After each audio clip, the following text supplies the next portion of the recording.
என்றும் அவ்வாறு செய்யக்கூடிய ஒவ்வொரு வழிபாடுகளும் நூதன அனுஷ்டானங்கள், ஒவ்வொரு நூதன அனுஷ்டானங்களும் வழிகேடுகள், ஒவ்வொரு வழிகேடுகளும் நரகத்திற்கு நம்மை கொண்டு போய் சேர்க்கும் என்று நபி ஸல்லல்லாஹு அலைஹி வஸல்லம் அவர்கள் தங்களது உரைகளின் பொழுது நபித்தோழர்களுக்கு ஞாபகம் செய்ததை போல் என்னுடைய இந்த உரையின் ஆரம்பத்திலும் இந்த வாசகங்களை ஞாபகம் செய்தவனாக உரைக்குள் நுழைகின்றேன்.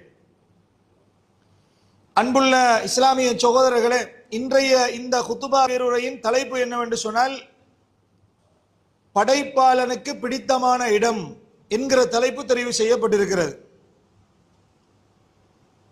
பொதுவாக உலகத்தில் வாழ்கிற நாம் இந்த பூமியை சுற்றித் திரிவது என்பது வழக்கம். இந்த உலகத்தில் நம்ம வாழ்ற போது பூமியை சுற்றித் திரிந்து நமக்கு பிடித்தமான இடங்களை எல்லாம் பார்த்துவிட்டு அதை ரசித்து விட்டு வாரது என்கிறது மனித இயல்புகளில் என்றும் உள்ளது. ஆனா இந்த இடம் அழகா இருக்குது, இந்த இடத்துக்கு போகலாமே என்று சொல்லி ஃபெமிலியோடு சேர்த்து நம்ம என்ன செஞ்சிருவோம், பூமியில் உள்ள எங்கெங்கெல்லாம் நம்முடைய உள்ளங்கள் குளிர்ச்சி பெறுகிறதோ, எங்கெல்லாம் நம்முடைய மன நிம்மதியை நம்ம நினைக்கிறோமோ, எந்த இடம் நமது கண்களுக்கு குளிர்ச்சியாக அமைகிறதோ அங்க போய் நம்ம என்ன பண்ணிடுவோம்னு கேட்டால், நம்முடைய சுற்றுலா பயணங்களை மேற்கொள்கிற காட்சிகளை நம்ம பார்த்து கொண்டிருக்கிறோம். அப்படி உலகத்தில் வாழ்கிற பொழுது நம்ம ஒவ்வொரு இடத்தையும் நாம் தேர்வு செய்து இந்த இடத்திற்கு நம்ம போகணும் என்ற முடிவெடுப்பதற்கு காரணம், அந்த இடத்துல நம்முடைய உள்ளம் என்ன செஞ்சிருக்குது, சாய்ந்து நிற்கிறது என்பதுதான். இதுபோல உலகத்தில் ஆயிரக்கணக்கான அல்லது கோடிக்கணக்கான அழகான இடங்கள் இருந்தாலும் கூட அல்லாஹ்வுக்கு இந்த பூமியில், அல்லாஹ்வுக்கு இந்த ஊர்களில் மிக பிடித்தமான ஒரு இடம் உண்டு. அந்த இடம் அல்லாஹ்வுக்கு ஒரு இடம் பிடிக்குதுன்னு சொன்னால் அது சாதாரணமான ஒரு இடமாக இருக்க முடியாது. அது சாதாரண நம்ம கருதவும் கூடாது. ஏன்னா படைத்த ரப்புல் ஆலமீன் தான் அனைத்தையும் படைத்தான். அனைத்தையும் படைத்து விட்டு நான் படைத்தவற்றிலேயே இந்த இடம் எனக்கு மிகுந்த ரொம்ப விருப்பமான ஒரு இடம் என்று அல்லாஹ் சொல்வானாக இருந்தால், அல்லாஹ் தனது விருப்பமான இடத்தை மக்களுக்கு தெரிவிப்பானே ஆனால் அது எவ்வளவு மிக பிரதானமான இடமாக இருக்கும். அது மட்டுமல்ல, பிரதானமான இடம் மட்டுமல்ல, அந்த இடத்திற்கு மனிதர்கள் ஆசை கொண்டு ஆர்வம் கொண்டு அல்லாஹ் விரும்பிய அந்த இடத்தில் எனது தொடர்பாளரை அதிகமாக நான் வைத்துக் கொள்ள வேண்டும் என்று மனிதர்களில் யாராவது அந்த இடத்தோடு அதிகமான தொடர்பாளர்களை வைத்துக் கொள்வார்களே ஆனால் அங்குதான் மனிதனுடைய மனதிற்கு ராகத்து, கண்களுக்கு குளிர்ச்சி, உள்ளத்திற்கு நிம்மதி எல்லாமே அந்த இடத்துல தான் இருக்குது. ஏன்னா அல்லாஹ் ஒரு இடத்தை விரும்புகிறான் என்றால் அந்த இடத்தில் மனிதர்களுடைய மனங்களுக்கு நிம்மதி உண்டு என்பதை புரிந்து கொள்ள வேண்டும். ரசூல் ஸல்லல்லாஹு அலைஹி வஸல்லம் அவர்கள் சொன்னார்கள், அஹப்புல் பிலாதி இலல்லாஹி மசாஜிதுஹா. இது அபூ ஹுரைரா ரலியல்லாஹு அன்ஹு அவங்க அறிவிக்கிறாங்க. சஹீஹ் முஸ்லிம்ல 671ஆம் இலக்கத்தில் பதிவு செய்யப்படுது. எப்படி நபி அல்லாஹ் சொல்றாங்க, ஊர்களிலேயே எனக்கு அல்லாஹ்வுக்கு மிகவும் விருப்பமான இடம். ஊர்கள்ல 1008 பசுமை தரக்கூடிய இடங்கள் இருக்கலாம். ரப்புக்கு பிடித்தமான, படைப்பாளனுக்கு பிடித்தமான ஒரு இடம் மசாஜிதுஹா, அந்த ஊர்கள்ல அந்த ஊர்ல இருக்கக்கூடிய பள்ளி வாயில்களாகும். வ அப்கதுல் பிலாதி இலல்லாஹி அஸ்வாகுஹா, ஒரு ஊர்ல அல்லாஹ்வுக்கு விருப்பம் இல்லாத, வெறுப்பு தரக்கூடிய, கோபம் வரக்கூடிய ஒரு இடம் இருக்குமாக இருந்தால் அந்த ஊர்களில் உள்ள கடை தெருக்களாகும் என்று அல்லாஹ்வுடைய தூதர் ஸல்லல்லாஹு அலைஹி வஸல்லம் அவங்க சொல்றாங்க. இந்த ஹதீஸ் நிச்சயமாக உங்களுக்கு நன்றாகவே தெரிந்திருக்கும். நான் இந்த பேசுகிற இந்த ஹதீஸ் நம்ம எல்லாருக்குமே மனப்பாடம். இது பல தடவை பல உரைகள்ல நம்ம கேள்விப்பட்ட, கேட்ட, மனனமிட்ட செய்திகளில் இன்றும் ஒரு செய்தி. ஆனால் லேசாக இந்த செய்தியை கடந்து விட்டு போக இயலாது. எனவே இதில் சொல்லப்படுகிற 2 வாசகங்களும் அப்படியானவை. நல்லா யோசிச்சு பாருங்க. ஊரொண்டு இருக்குது, அந்த ஊர்ல அல்லாஹ்வுக்கு விருப்பமான ஒரு இடம் பள்ளிவாசல் என்கிறார்கள் ரசூலுல்லாஹ்.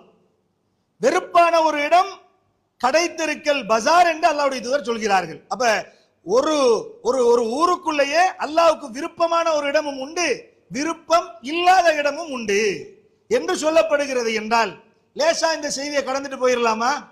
ஏன் கடந்து போக முடியாது என்றால் அல்லாஹ்வுக்கு விருப்பமான இடத்துல என்னென்னவெல்லாம் இருக்கிறது என்பது பின்னால இந்த ஹுத்பா பேருரையின் சாராம்சம். அல்லாஹ்வுக்கு வெறுப்பான இடம் பஜார் என்று சொல்லும் போது ஏன் அல்லாஹ் தாலாவுக்கு அது வெறுப்பா இருக்கணும்? ஏன் அல்லாஹ் தாலாவுக்கு அது வெறுப்பா இருக்கணும் என்றால் நீங்க பாருங்க, மனித உள்ளங்கள் கூடுதலாக இந்த ரெண்டு இடங்கள்ல எதை விரும்புகிறது? நம்மளை எடுத்துக்கொள்ளுங்களேன். நம்ம வீட்டில் இருக்கிறோம், இப்ப வீட்டில இருந்து வெளியில வரணும். ஒரு இடம் இருக்குது அல்லாஹ்வுக்கு விருப்பமான பள்ளிவாசல், இன்னொரு இடம் இருக்குது அல்லாஹ்வுக்கு வெறுப்பான கடை தெரு. அதுக்கு போகலாம், போகக்கூடாது, தடை விதிக்கப்பட்டதுன்னு மார்க்கம் சொல்லல. ஆனால் தேவைக்கு ஏற்றாப்போல் போய்கொள் என்பதுதான் இஸ்லாமிய சட்டம். தேவைக்கு ஏற்ற, உனக்கு அங்க தேவை இருக்குதா, தேவையை முடித்துவிட்டு எவ்வளவு அவசரமாக அங்கிருந்து கலைந்து வர வேண்டுமோ அவ்வளவு அவசரமாக அங்கிருந்து வரணும். ஆனா அதுதான் நம்மளோட வாழ்க்கையில நடக்குது இல்ல. பாருங்க, நம்மளோட வாழ்க்கையில் அப்படி ஒண்ணு நடக்குதா? யாராவது பஜாருக்கு போகக்குள்ள வீட்டுல மனைவி கிட்ட நான் பஜாருக்கு போறேன், எவ்வளவு சீக்கிரமா திரும்ப முடியுமோ அவ்வளவு சீக்கிரமா நான் வீட்டுக்கு வந்துருவேன்னு சொல்லிட்டா போறோம்? இல்ல, நான் பஜாருக்கு போறேன், வர சொன்னீங்கன்னா துறப்ப இங்க வச்சுட்டு நீங்க தூங்கிருங்கன்னு சொல்ற அளவுக்கு தான் நம்மளுடைய பஜாரினுடைய பயணம் இருக்குது இல்லையா? நான் அவசரமா வாரேன் என்று சொல்லிட்டு யாரும் போறது கிடையாது. அது மனைவி கோல் அடிச்சு அலர்ட் வந்து அவசரமா போறது அது வேற விஷயம், அது பெரிய வேற ஒரு தலைப்பு. அது நான் சொல்ல வாரது என்ன தெரியுமா? அல்லாஹ்வுக்காக வேண்டி, அல்லாஹ்வுடைய தூதருக்காக இந்த செய்தியின் அடிப்படையில் நமது வாழ்வு அமைந்திருக்கிறதா? இல்ல. இதே பள்ளிவாசலுக்குள்ள நம்ம போவோம், 5 நேர தொழுகைக்காக வேண்டி நம்ம போயிருவோம், ஜுமா தொழுகைக்காண்டி வந்துருவோம். வந்துட்டா இப்ப என்ன நடக்கும் என்று கேட்டால், உடனடியாக அங்க பள்ளிவாசல ஒரு புரோகிராம் நடக்கும், அல்லது தொழுகை தான் நடக்கு. இமாம் தொழுகை நடத்துகிறார் வைங்களேன், அவரு வளமைக்கு மாற்றமாக ஒரு நீண்ட சூறா ஓதினால் தொழுகை நடுநிலையாக தொழ வேண்டும். சாதாரணமாக பள்ளிவாசலுக்குள்ள எவ்வளவு நேரம் இருக்க முடியும் என்பதை கொஞ்சம் யோசிங்க. நம்மட உள்ளங்களுக்கு இந்த செய்தியை கொண்டு வாருங்க. எவ்வளவு நேரம் நம்மளால இருக்க முடியும்? எவ்வளவு சீக்கிரம் பள்ளிவாசலை விட்டு நம்மில் பலர், அல்லாஹ் பாதுகாத்தவர்களை தவிர, போகணும் என்று விரும்புகிறோமா? நிறைய பேர் அதுல தான் இருக்கிறார்கள். பள்ளிவாசலுக்குள்ள இருந்து எப்படா வழிய போவோம், இதான் நினைப்பு. தொழுகைக்காண்டி பள்ளிவாசலுக்குள்ள வருவோம். இகாமத் டைம் 12:20 வைங்க உதாரணமா. லுகருடைய இகாமத் 12:20 12:30 அப்படி வச்சுக்கொள்ளுங்க. வந்து பார்த்தா 12:30 ஆயிரும். இகாமத் சொல்ற மாதிரி இல்ல. முஅத்தின் வந்து சில நேரம் பாத்ரூம்ல இருப்பார், உது முறிஞ்சு உது எடுக்க போயிருப்பார். இமாமுக்கு அந்த தேவை வந்திருக்கும், உது எடுக்க போயிருப்பார். இப்ப ஒவ்வொருத்தர கண்ணை காட்டுறது, இது நிறைய பள்ளிவாசல்ல சுரன்றது. என்னப்பா டைம் ஆயிட்டு, டைமுக்கெல்லாம் இகாமத் சொல்ற இல்லையா உங்களோட பள்ளியில அப்படின்னு சொல்றது. ஏனென்றா பள்ளிவாசலினுடைய அல்லாஹ் ஒரு இடத்தை விரும்புகிறான் என்றால் அதுல எவ்வளவு 1008 காரணங்கள் உண்டு. நம்ம அதை நினைக்கணுமா இல்லையா? ஒரு நிமிடம் உங்களுக்கு பள்ளிவாசலில் கழித்தல் என்பது ஒரு நாளும் உங்களுக்கு நஷ்டத்தை ஏற்படுத்தாது என்பதை புரிந்து கொள்ளுங்கள். அப்படி ஒரு நிமிடம் உங்களுக்கு லேட் ஆகுதுன்னா, தொழுகைக்கு ஒரு நிமிடம் பிந்துது என்று சொன்னால் நம்ம முதலாவது விளங்கிக் கொள்ளணும் என்ன தெரியுமா? அல்லாஹ் இதை எனக்கு ஏற்படுத்தி இருக்கிறான், ஏதோ ஒரு நன்மை பின்னால் இருக்கிறது. ஏனென்றால் பள்ளிவாசலுக்குள்ள இருக்கும் காலம் எல்லாம், நீங்க உதுவை முறித்துக் கொள்ளாமல் தொழுகையை எதிர்பார்த்து இருக்கும் காலமெல்லாம் உங்களுக்காக வானவர்கள் பிரார்த்தனை செய்து கொண்டிருக்கிறார்கள். நபிகள் நாயகம் ஸல்லல்லாஹு அலைஹி வஸல்லம் சொல்றாங்க. அது மட்டுமா, ஹதீஸ்ல எப்படி வரும் என்றால், அவர் பள்ளிவாசலுக்குள்ள தொழாம சும்மா தான் இருப்பார்.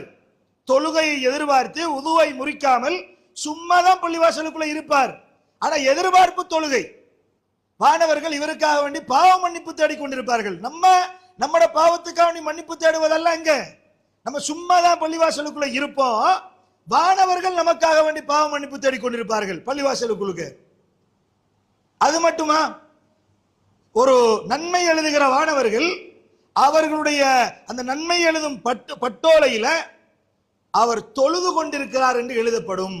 நீங்க கழிக்கின்ற ஒவ்வொரு வினாடியும் நீங்க தொழுது கொண்டிருக்கிறீர்கள் என்று எழுதப்படுகிற நன்மைகள் எல்லாம் தெரிந்திருந்தும் கூட பள்ளிவாயலில் அல்லாஹ்வுக்கு விருப்பமான நம்முடைய உள்ளங்களை குளிர்வுபடுத்தக்கூடிய அந்த இடத்தில் இருப்பது என்பது நமக்கு வெறுப்பாக இருக்கிறது என்றால், இந்த தருணத்தில் நமது ஈமானை பரிசோதிக்க வேண்டிய கட்டத்தில் நாம் இருக்கிறோம் என்பதை புரிந்து கொள்ளுங்கள். ஏன்னா ரசூல் ஸல்லல்லாஹு அலைஹி வஸல்லம் அவங்க பள்ளிவாசலை உருவாக்கினாங்க. நபிகள் நாயகம் பள்ளிவாசலை உருவாக்கிட்டு வெறும் தொழுமிடமாக மட்டும் அது இருக்கல. எந்த அளவுக்கு இருந்துச்சுன்னா இஸ்லாமிய ஆட்சியின் தலைமையகமாக அது இருந்தது. நபிகள் நாயகத்துடைய மஸ்ஜிது நபவி இஸ்லாமிய ஆட்சியின் தலைமையகம்.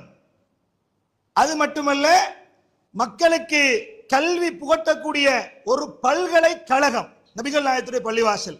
ஒரு ஆட்சியின் தலைமையகம். இந்த இப்ப இருக்கிற பார்லிமெண்ட் இது மாதிரி எல்லாம் நபில காலத்துல இருக்கல. நபிகள் நாயகம் அதுக்கண்டு பள்ளிவாசலுக்குள்ள வரக்குள்ள ரெட் கார்பெட் விரிச்சு நடுவால சுத்தி வர மக்கள் இரண்டு பக்கங்களும் இருந்து நபிகள் நாயகம் பெருமையோடு வந்தது அல்லாஹ் பாதுகாக்கணும். அப்படி எந்த ஒரு வரலாறும் கிடையாது.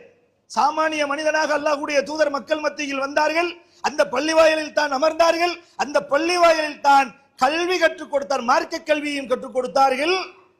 அதேபோல் தனக்கு கற்றுக் கொடுக்கப்படாத கணக்கு சம்பந்தப்பட்ட அறிவையும் பிறரை வைத்து அங்குதான் கற்றுக் கொடுத்தார்கள் என்பது ஹதீஸ். அப்போ ஒரு கல்வி கற்றுக் கொடுக்கக்கூடிய ஒரு பல்கலைக்கழகமாகவும், அதே மாதிரி ஏழை மக்களுக்கு உதவுகிற ஒரு ஒரு புகலிடமாகவும், அவர்கள் ஒதுங்குகிற ஒரு புகலிடமாக ஒதுங்குமிடமாக அல்லாஹ்வுடைய தூதருடைய பள்ளிவாயில் நட்பணிகளுக்கெல்லாம் மிகப்பெரிய ஒரு கேந்திர நிலையமாக அல்லாஹ்வுடைய தூதருடைய பள்ளிவாயில் அமையப்பெற்றிருந்தது என்பதை நாம் முதலாவதாக விளங்கிக் கொள்ளும். அப்ப அல்லாஹ்வுக்கு விருப்பமான இடம் பள்ளிவாயில் என்றா பள்ளிவாயல்ல இந்த பணிகள் நடைபெற வேண்டும். வெறுமனே பள்ளிவாசலுக்கு பில்டிங்க பெருசா கட்டுறது, பள்ளிவாசல மக்கள் வந்து அண்ணாந்து பார்க்கின்ற அளவுக்கு மிக உயரமான ஒரு அமைப்புல கட்டுறதும், டூரிஸ்ட்மார் வந்து பார்த்துட்டு போறதுக்காக வேண்டி அந்த மாதிரி ஒரு அழகுற பள்ளிவாயலை அமைத்துக் கொள்வதை இஸ்லாம் என்ன செய்யல, ஆர்வம் ஊட்டல. பள்ளிவாயலுக்குள்ள வந்துட்டாலே இன்னைக்கு நம்ம பார்க்கிற பள்ளிவாயல்கள் எப்படி இருக்கின்றன என்று சொன்னால், சாதாரணமா பள்ளிவாசலுக்குள்ள வந்து அதை ரசிக்கிற அளவுல தான் பள்ளிவாசல் இருக்குது. ஒரு பள்ளிவாசலுக்குள்ள ஒரு மனிதன் காலடி எடுத்து வைத்து விட்டால் அவருக்கு வந்து உள்ளத்துல தக்குவா என்ன செய்யணும், சொரியணும், இரையச்சம் வரணும், அல்லாஹ்வுடைய ஞாபகம் வரணும். அந்த அமைப்புல தான் பள்ளிவாசல் இருக்கணும். அல்லாஹ்வுடைய ஞாபகத்தை விட்டு, குர்ஆனுடைய போதனைகளை விட்டு, நபிகள் நாயகத்துடைய போதனைகளை விட்டு தூரமாகின்ற அளவிற்கு நம்முடைய பள்ளிவாயலுடைய அமைப்புகள் இருந்துவிடக் கூடாது என்பதை நாம் புரிந்து கொள்ள வேண்டும். ரசூலுல்லாஹி ஸல்லல்லாஹு அலைஹி வஸல்லம் பள்ளிவாசல் வெறும் பேரித்தம் ஓலையால் மெய்யப்பட்ட கூரைகளை கொண்டது. அதுக்கு அரைகுறையான சிவர்கள் தான் இருந்தது. மிகப்பெரிய ஒரு பில்டிங் கிடையாது. மழை பெய்ந்தால் ஒழுகக்கூடிய ஒரு இடமாகத்தான் இருந்தது. ஆனால் இன்றைக்கு பல வசதிகளோடு கட்டப்பட்ட பள்ளிவாசலில் கூட நடைபெறாத பணிகள் அல்லாஹ்வுடைய தூதருடைய ஓலை குடிசை என்கிற பள்ளிவாசலில் நடைபெற்றது என்றால் அது இறையச்சத்துக்காக கட்டப்பட்ட பள்ளிவாயலும் அதனுடைய நோக்கங்களும் அதன் முயற்சிகளும் வித்தியாசமாக இருந்தது. இதுதான் அல்லாஹ்வுக்கு விருப்பமான இடம். அன்புள்ள இஸ்லாமிய சகோதரர்களே, பாருங்க, பள்ளிவாசல் அல்லாஹ்வுக்கு விருப்பமான இடத்துக்கு அல்லாஹ் ஒரு தனித்துவமான கௌரவத்தையும் கண்ணியத்தையும் ஹுர்மத்தையும் அல்லாஹ் தஆலா கொடுக்கிறார். அதை நிறைய பேர் விளங்குறது கிடையாது. ஏன்னா பள்ளிவாசலுக்குள்ள ஏனோ வாரம், எந்த காலை வச்சு வாரம்ன்றது வாரவருக்கும் தெரியல, போறவருக்கும் தெரியல. உள்ளுக்குள்ள வந்தாச்சு, துவா ஓதினமா இல்லையா என்பது அது அல்லாஹ் தஆலா அதுக்குன்னு கொஞ்சம் பேரை நியமிச்சிருக்கிறான் போல. அவங்க தான் துவா ஓதிட்டு வாரது, அவங்க தான் துவாவோட வெளியே போறது. இது சும்மா வாரது, சும்மா போறது, இப்படியான நிலைப்பாடுகள். நீங்க பாருங்க, பள்ளிவாசலுக்குரிய சில செய்திகளை நீங்க பாருங்க. ஹலாலான ஒன்று கூட சில சமயங்கள்ல பள்ளிவாயலுக்குள் ஹராம் ஆகிவிடும். ஹலால் தான் அடிப்படையில் ஒரு ஹலால், ஆனா பள்ளிவாசலுக்குள்ள ஹராமாகிற சந்தர்ப்பத்தை பாருங்க. ஜாபிர் பின் அப்துல்லா ரலியல்லாஹு அன்ஹு அவங்க அறிவிக்கிறாங்க. சஹீஹ் முஸ்லிம்ல 564 இலக்கத்தில் பதிவு செய்யப்பட்ட செய்தி.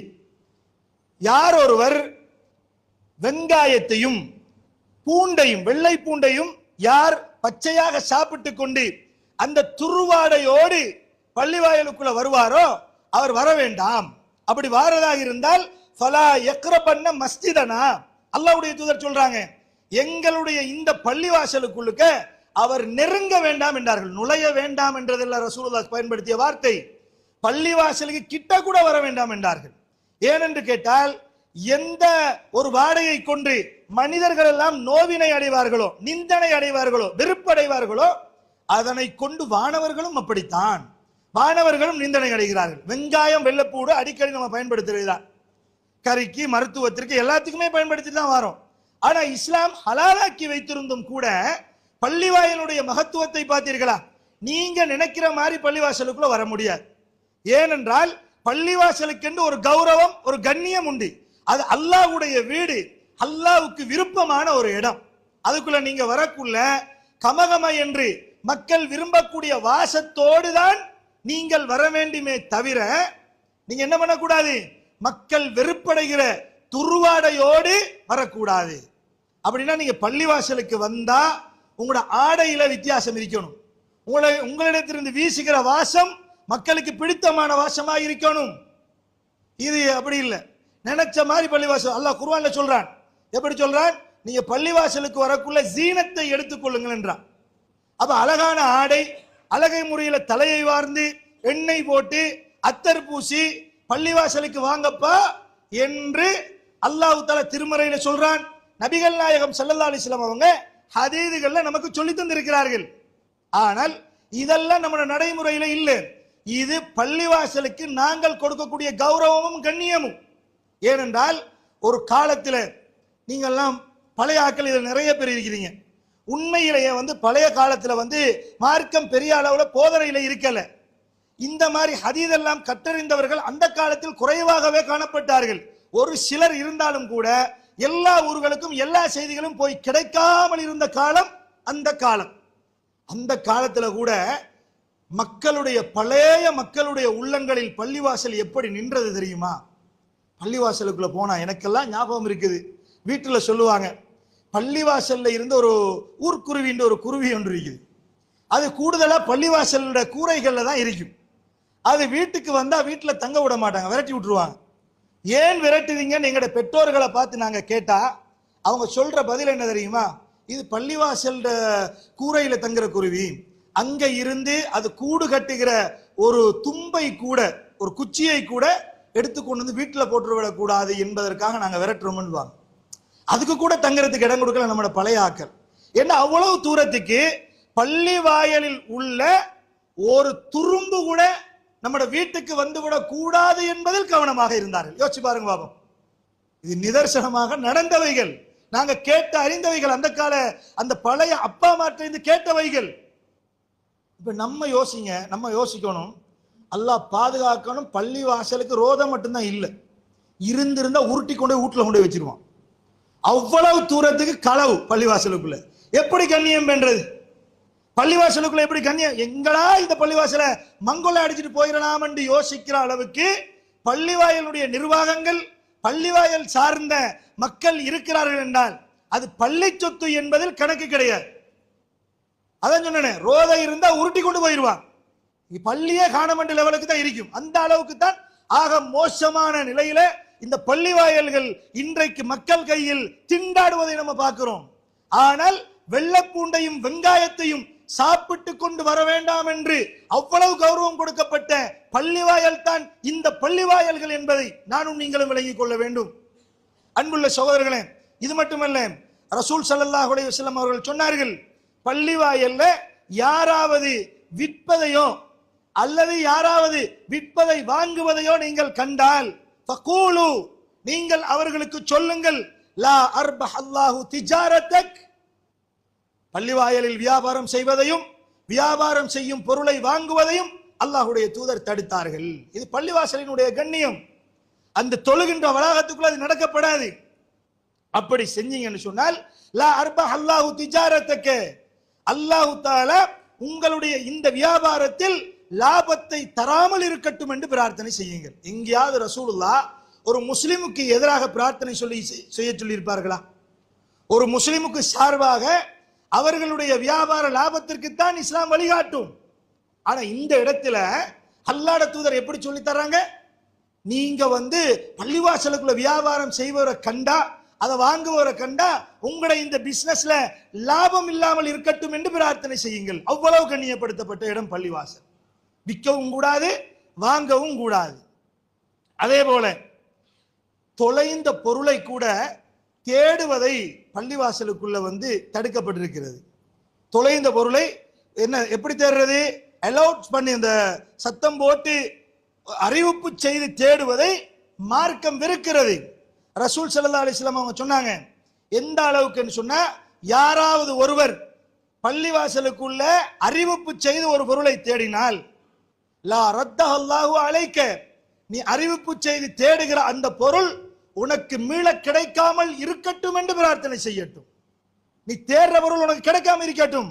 ஏனென்றா வேறு சில செய்திகள்ல வருது, அதுக்காக வேண்டி பள்ளிவாசல் கட்டப்படல, நீ வியாபாரம் செய்வதற்கு, நீ அறிவிப்பு செய்து உன் பொருளை தேடுவதற்கு கொடுக்கப்பட்டதற்காக பள்ளிவாயல் கட்டப்படவில்லை என்று இஸ்லாம் என்ன செய்கிறது? பள்ளிவாசலுக்குரிய கௌரவம் கண்ணியத்தை பேணுகிறது என்பதை நம்ம பார்க்கிறோம். அப்ப அல்லாஹ் தஆலா குர்ஆன்ல சூரத்து ஜின்ல 18வது வசனத்துல அல்லாஹ் தஆலா சொல்லி காட்டுறான், வ அன்னல் மசாஜித லில்லாஹி ஃபலா ததுஉ மஅல்லாஹி அஹதா. பள்ளிவாயல்கள் என்பது அது அல்லாஹ்வுக்கு மட்டுமே சொந்தமான இடம். அது உங்களுக்கு சொந்தமான இடம் கிடையாது. அது அல்லாஹ்வுக்காக வேண்டி கட்டப்பட்ட இடம். ஃபலா ததுஉ மஅல்லாஹி அஹதா, அல்லாஹ்வை தவிர வேறு யாரையும் அங்கு அழைக்காதீர்கள் என்று சூரத்துல் ஜின்ல அல்லாஹ் தஆலா சொல்வதை நம்ம என்ன செய்றோம்? பார்க்கிறோம்.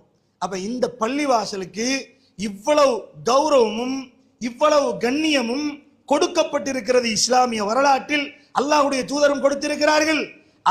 அவரிடத்திலிருந்து பாடம் பயின்ற மாணவர்களான நபித்தோழர்களும் பள்ளிவாசல் என்பது இப்படித்தான் என்பதை இது பண்ணார்கள். பள்ளிவாசலுக்குள்ள சப்தம் போட்டு சப்தத்தை உயர்த்தி பேசக்கூடாது, தெரியுமா? அதுக்கு என்ன, அதுல ஓதுறவங்க இருப்பாங்க, திக்ரு செய்கிறவங்க இருப்பாங்க, தொழுகின்றவர்கள் இருப்பார்கள்.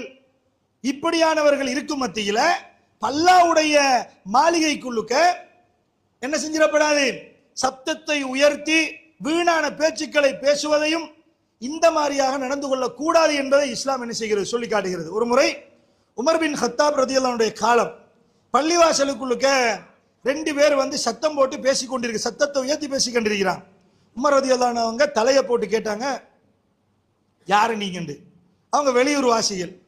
உமர் ரலியல்லாஹு அன்ஹு சொன்னாங்க, நீங்க வெளியூர் வாசிகளா பேத்துட்டு இந்த ஊர்வாசியா மட்டும் நீங்க 2 பேரும் இருந்திருந்தா அல்லாஹ்வுடைய தூதருடைய பள்ளிவாயலில் இப்படி சத்தத்தை உயர்த்தி பேசியதற்காக உங்களை நான் தண்டித்திருப்பேன் என்றார்கள்.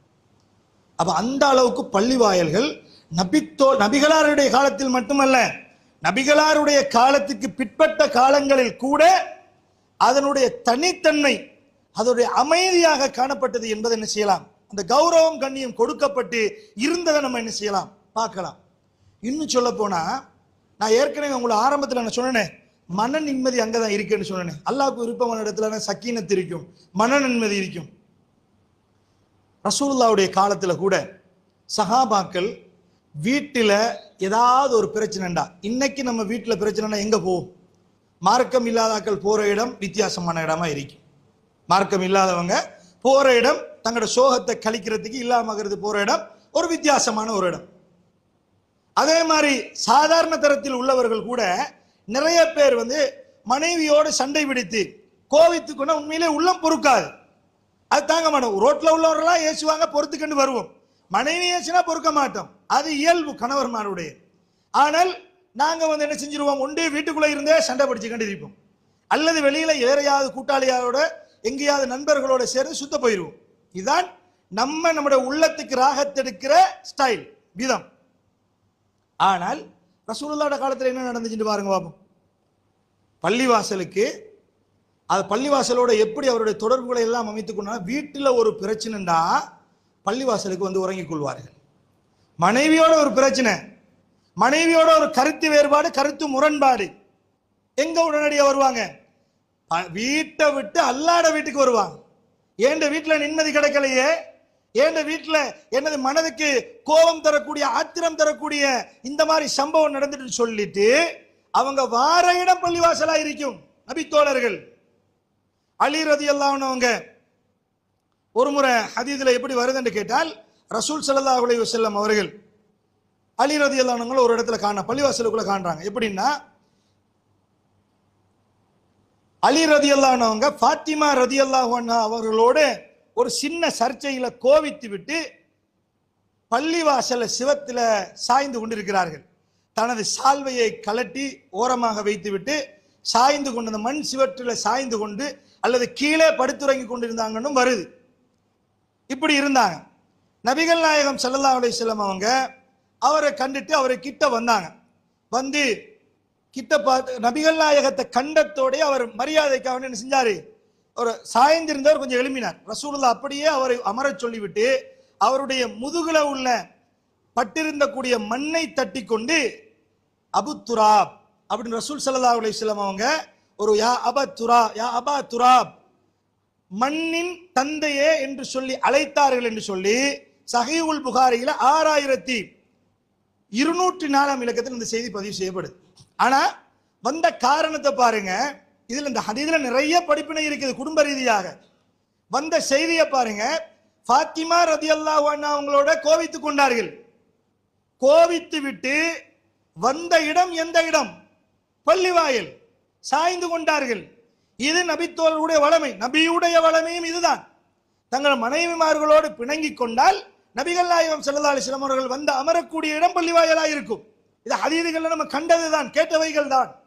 அன்புள்ள இஸ்லாமிய உறவுகளே, இப்படி பள்ளிவாயல் என்பது நபித்தோழர்களுக்கு மத்தியில் அவருடைய கவலை பெறக்கூடிய, கவலை தந்த உள்ளங்களுக்கு ஆறுதல் அளிக்கிற, கண்குளிர்ச்சி தரக்கூடிய, மன நிம்மதி அளிக்கக்கூடிய ஒரு இடமாக இருந்திருக்கிறது என்பதை பார்க்கிறோம். நமது வாழ்வில் அப்படி இருக்கிறதா? இதைத்தான் நம்ம யோசிக்கணும். நம்மட வாழ்க்கையில அப்படி இந்த பள்ளிவாசல் இடம் தருதா? நம்மட உள்ளம் பள்ளிவாயல்களை தேடுதா? பள்ளிவாசல்ல போய் இருந்தா தான் எனக்கு கண்குளிர்ச்சின்னு நம்ம நினைக்கிறோமா? நம்முடைய மனதுக்கு பாரமாக இருக்கிற பொழுது, உள்ளத்திற்கு கவலையாக இருக்கிற பொழுது பள்ளிவாசலோட நம்முடைய தொடர்பு எவ்வளவு தூரத்துக்கு இருக்கிறது என்பதை இந்த இடத்துல நம்ம சிந்திக்க கடமைப்பட்டிருக்கிறோம். அன்புள்ள சகோதரர்களை, எனவே பள்ளிவாயலுக்கு இவ்வளவு கௌரவமும் கண்ணியமும் அல்லாஹுடைய தூதருடைய காலத்தில் கொடுக்கப்பட்டிருக்கிறது என்பதை புரிந்து கொண்டு நாமும் அதே அல்லாஹுடைய மாளிகை இன்று நமது ஊர்களில் பரவலாக காணப்படுகிறது. குர்ஆன் சுன்னாவை பேசுகிற, தூய்மையாக தாவா செய்கிற பள்ளிவாயல்களை இன்றைக்கு நிறைய இடங்களில் பரவலாக பார்க்கிறோம். அந்த இடத்திற்கு அதற்குரிய கௌரவங்களையும் அதற்குரிய கண்ணியங்களையும் கொடுத்து அதை மகத்துவப்படுத்துவதற்கு வல்ல ரப்புல் ஆலமீன் நம் அனைவருக்கும் அருள் செய்வானாக.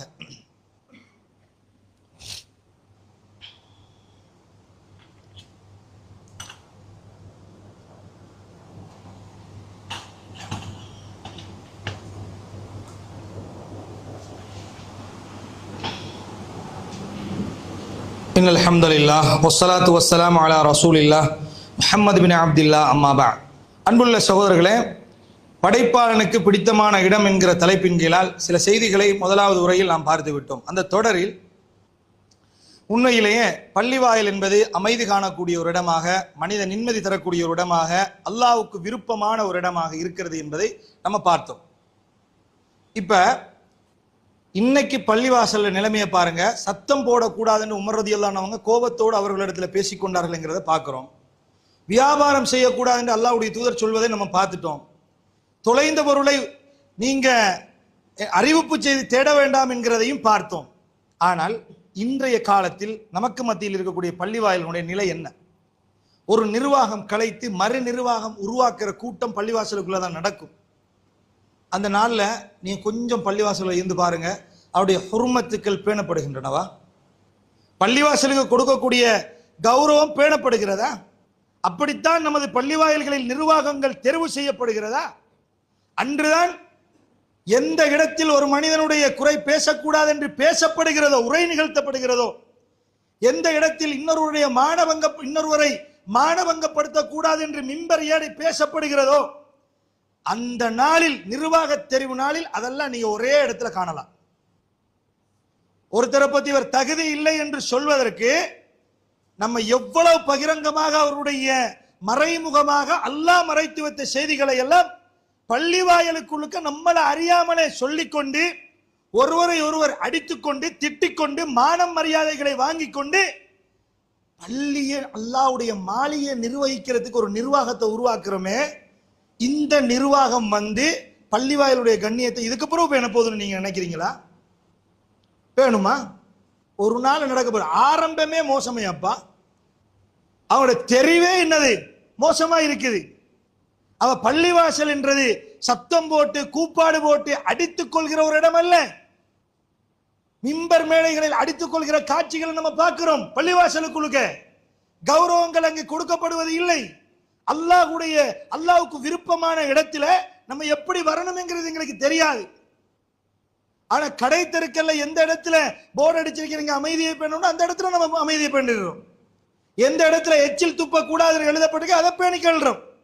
வேற வேற இடங்களுக்கு போன ஷேட் பட்டனை போட்டுட்டு போக வேண்டிய இடத்திற்கு கூட நாங்க அதை செஞ்சு கண்டு போகணும் என்றதை படித்திருக்கிற நாம் அல்லாஹ்வுடைய வீட்டுக்கு வருகிற பொழுது எப்படி இருக்க வேண்டும் என்பதை தெரிந்திருந்தும் அலட்சியமாக இருக்கிறோம் என்றால் மறுமையில் நானும் நீங்களும் குற்றவாளிகளா இல்லையா?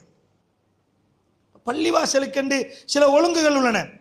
எந்த அளவுக்குன்னா இந்த பள்ளிவாசல்களோடு தொடர்பு வைத்தவர்களுக்கு கூட அல்லாஹ் கொடுக்கிற மகத்துவமே தனி மகத்துவம்.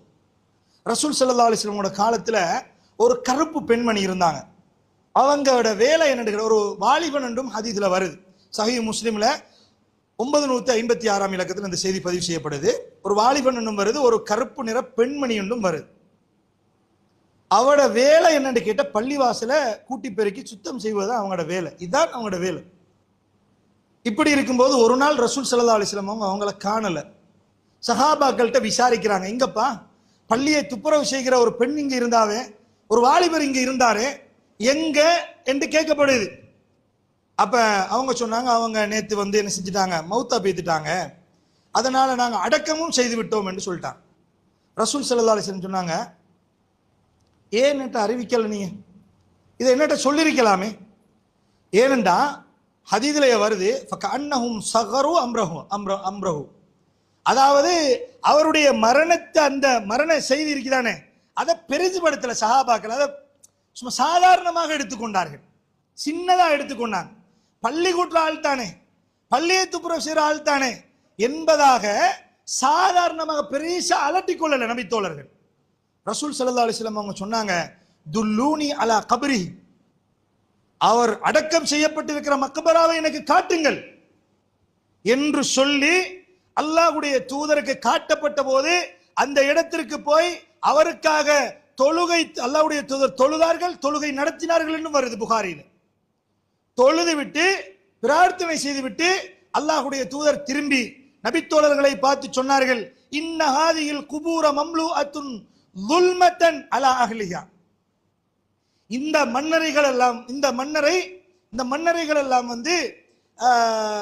இருள் சூழ்ந்தவையாகவே இருக்கின்றன. பொதுவாக கபறுகள் எல்லாம் இருள் சூழ்ந்தவையாகத்தான் இருக்கும்.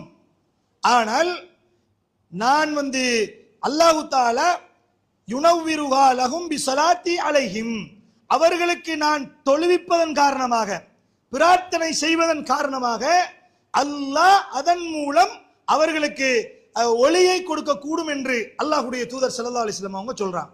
அப்ப பாருங்க பாப்போம், நம்ம சாதாரணமாக நினைக்கக்கூடிய விஷயங்கள் கூட பள்ளிவாயலுடைய விடயத்தில் எவ்வளவு பெரிதாக அல்லாஹ்வுடைய தூதர் காட்டினார்கள்.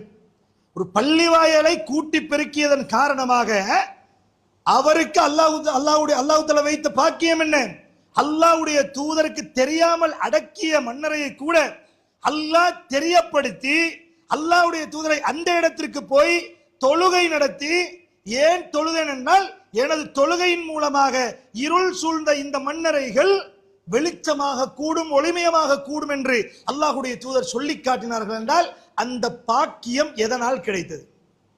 பள்ளிவாசலினால். அதே போல சஹீஹுல் புகாரியில் இன்னொரு செய்தி வருவதை நம்ம பார்க்கிறோம். எப்படின்னு கேட்டா, வரஜுலுன், 7 மனிதர்களுக்கு நாளை மறுமை நாள்ல நிழல் கொடுக்கப்படும். நிழலே இல்லாத அந்த நாள்ல 7 மனிதர்களுக்கு நிழல் கொடுக்கப்படும். அதுல ஒரு மனிதர் யார் என்று கேட்டால் 7 கூட்டம்.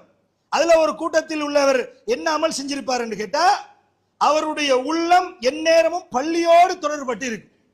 எப்ப அதான் ஒலிக்கும், எப்ப பள்ளிவாசலுக்கு போகலாம், எப்ப பள்ளிவாசல தொடர்பை ஏற்படுத்தலாம் என்றே அவர்களுடைய உள்ளங்கள் பள்ளியோட தொடர்பட்டு இருக்கக்கூடிய அந்த மனிதருக்கு எந்த நிழலும் இல்லாத அந்த மறுமை நாளில் அல்லாஹ் நிழல் கொடுத்து கண்ணியம் கொடுக்கின்ற 7 கூட்டங்களில் ஒரு கூட்டத்தில் இவர்கள் இருப்பார்கள் என்று அல்லாஹ்வுடைய தூதர் சொன்ன செய்தி சஹீஹுல் புகாரியில பதிவு செய்யப்பட்டிருக்கிறது. என்றால் பள்ளியோடு எங்களுடைய உள்ளம் தொடர்பட்டு இருந்தாலே, பள்ளியோடு நாங்கள் நெருக்கமாக இருந்தாலே மறுமையில் கௌரவப்படுத்தப்படுவோம் என்பது இந்த செய்தி எங்களுக்கு சொல்லி காட்டுகிறதா இல்லையா? இதனால தானே இப்னு அப்பாஸ் ரலியல்லாஹு அன்ஹு அறிவிக்கிறாங்க, வெள்ளிக்கிழமை ஆனா நாங்க எப்படி வருவோம் தெரியுமா? அதிகாலையிலேயே பள்ளிவாசலுக்கு வந்துருவோம். எப்படி வருவோம்? வெள்ளிக்கிழமையான அதிகாலையிலேயே பள்ளிவாசலுக்கு வருவோம். பள்ளிவாசலுக்கு வந்துதான் நாங்க கைலுல் ஊலா தூக்கமே தூங்குவோம். இப்னு அப்பாஸ் ரலியல்லாஹு சொல்றாங்க, புகாரியில பதிவு செய்யப்பட்ட ஹதீஸ். எப்படி முற்பகல் தூக்கம் என்ற ஒரு தூக்கம் ரசூலுல்லாஹ் காலத்துல தூங்குவாங்க. அந்த தூக்கத்தை ஜும்மா நாள்ல நேர காலத்தோடு பள்ளிவாசலுக்கு வந்து நாங்க பள்ளிவாயல்ல தான் தூங்குவோம். காலை சாப்பாட்டையும் பள்ளிவாயல்ல தான் எடுத்துக்கொள்வோம். அவ்வளவு ஆர்வம் பள்ளிவாயல்களோடு என்று இப்னு அப்பாஸ் ரலியல்லாஹு அன்ஹு இந்த சொல்ற செய்தியை நம்ம என்ன செய்றோம் பார்க்கிறோம். அதே மாதிரி ரசூல் ஸல்லல்லாஹு அலைஹி வஸல்லம் அவங்க சொல்றாங்க, மன் கஸ்ஸல யௌமல் ஜும்அத்தி வகத்தஸல, யார் வந்து வெள்ளிக்கிழமை நாள்ல குளித்து தனது குடும்பத்தாரை குளிக்க வைத்து காலையில அதிகாலையில எழுப்பி நேர காலத்தோட பள்ளிவாயலுக்கு வரவழைத்து வாகனத்துல போகாம நடந்து பள்ளிவாயலுக்கு போகிறாரோ, போய் மிம்பருக்கு நெருக்கமாக உட்கார்ந்து இமாமுக்கு நெருக்கமாக உட்கார்ந்து எந்த கவனத்தையும் திசை திருப்பாமல் வீணான காரியங்களில் ஈடுபடாமல் பள்ளிவாயலில் நிகழ்த்தப்படுகிற உரையை செவில் தாழ்த்தி அவர் இருந்தார் என்று சொன்னால், கானலஹு பிகுல்லி குத்துவத்தின் அமலு சனத்தின். சுப்ஹானல்லாஹ், எப்படி அல்லாஹ் தஆலா நன்மை கொடுக்கிறான்டா, அவருடைய ஒவ்வொரு எட்டுக்கும், வீட்டுல இருந்து வாகனத்துல வராம நடந்து வராரு, அவருடைய ஒவ்வொரு எட்டுக்கும் ஒரு வருட அமலை அல்லாஹ் தஆலா எழுதுகிறான். ஒரு வருட அமல். எப்படி அமலாம்? அஜ்ரு சியாமிஹா வ கியாமிஹா. ஒரு வருடத்துல நோன்பு பிடிச்ச நன்மையும் ஒரு வருடத்தில் இரவு தொழுகை தொழுத நன்மையையும் அல்லாஹு தஆலா இந்த மாதிரி மனிதர்களுக்கு எழுதுகிறான் என்று நபிகள் நாயகம் ஸல்லல்லாஹு அலைஹி வஸல்லம் சொல்றாங்கண்டா, அது பள்ளிவாயலுடைய மகத்துவத்தில் நின்றும் உள்ளது என்பதை நானும் நீங்களும் புரிந்து கொள்ள வேண்டும். அதே மாதிரி ரசூல் ஸல்லல்லாஹு அலைஹி வஸல்லம் சொன்னாங்க, அலா அதுல்லுக்கும் அலா மா யம்ஹுல்லாஹு பிஹி அல் கதாயா வயர்ஃபஉ பிஹி அத்-தரஜாத். ரசூல் ஸல்லல்லாஹு அலைஹி வஸல்லம் சொல்றாங்க, உங்களுக்கு நான் அறிவிக்கட்டுமா, உங்களுடைய பாவங்களை அழிக்கக்கூடிய, உங்களுடைய தரஜாக்களை அந்தஸ்துக்களை மறுமையில் உயர்த்தக்கூடிய ஒரு நன்மையை உங்களுக்கு நான் அறிவிக்கட்டுமா என்று அல்லாஹ்வுடைய தூதர் கேட்டுவிட்டு சொன்னார்கள், யார் ஒருவர் உதுவை பரிபூர்ணமாக செய்து, அதாவது வெறுப்பான கஷ்டமான சூழ்நிலையிலும் உதுவை பரிபூர்ணமாக செய்து நிறைய அடியெடுத்து எட்டு வைத்து பள்ளிவாயலுக்கு நடந்து வந்து ஒரு தொழுகைக்கு பின் இன்னொரு தொழுகையை எதிர்பார்த்தவராக யார் பள்ளிவாயலில் இருக்கிறாரோ, அவருடைய பாவங்கள் அனைத்தும் மன்னிக்கப்பட்டு அவருடைய அந்தஸ்து அல்லாஹ்விடத்தில் உயர்த்தப்படுகிறது. இதையெல்லாம் விளங்கிய நபித்தோழர்கள் தான் எந்நேரமும் பள்ளிவாயலிலேயே கிடையாய் கிடந்தார்கள் என்பதை நானும் நீங்களும் உணர்ந்து கொள்ள வேண்டும். சகோதரர்களே, பள்ளிவாயில் சண்டை பிடிப்பதற்கோ கருத்து வேற்றுமைகளை எங்களுடைய பகைமைகளை பாராட்டுவதற்குரிய இடம் அல்ல என்பதை நாம் புரிந்து கொள்ள வேண்டும். அது அல்லாஹ்வுடைய இடம்.